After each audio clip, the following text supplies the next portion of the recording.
Saudara, informasi dari Kabupaten Aceh Jaya, ratusan calon pegawai pemerintah dengan perjanjian kerja P3K Guru 2021 tahap 2 mengikuti tes kompetensi. Tes tersebut akan berlangsung selama 3 hari yang diikuti oleh berbagai jenjang guru dari tingkat atas, menengah hingga guru sekolah dasar. Ujian seleksi kompetensi gelombang 2 bagi calon guru P3K di Kabupaten Aceh Jaya berlangsung dengan lancar. Pelaksanaan ujian tersebut juga tetap sama dengan yang telah dilakukan sebelumnya, yaitu tetap menggunakan sistem CAT atau berbasis komputer, sebagaimana telah dilakukan pada gelombang 1. Pelaksanaan ujian kompetensi bagi para calon guru P3K di daerah tersebut berlangsung di 2 lokasi, yakni di SMA Negeri 1 Calang dan SMP Negeri 1 Calang, yang dilangsungkan secara bertahap dengan jadwal yang telah ditetapkan.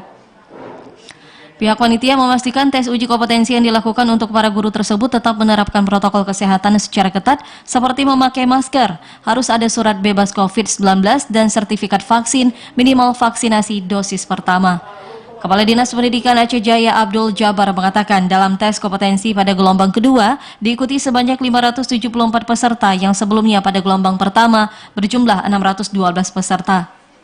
Menurutnya, pelaksanaan tes kompetensi bagi para guru diikuti dari berbagai jenjang sekolah, yaitu guru SMA, SMP, dan SD, di mana para guru tersebut telah memenuhi berbagai persyaratan yang telah ditetapkan oleh Kemendikbud.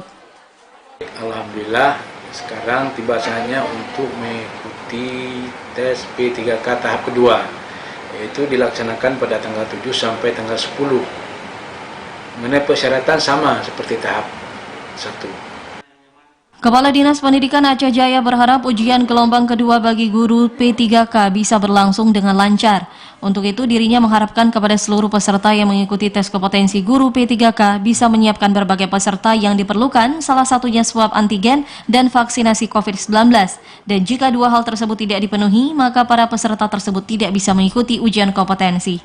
Dari Aceh Jaya, Musliadi, TVRI Aceh melaporkan.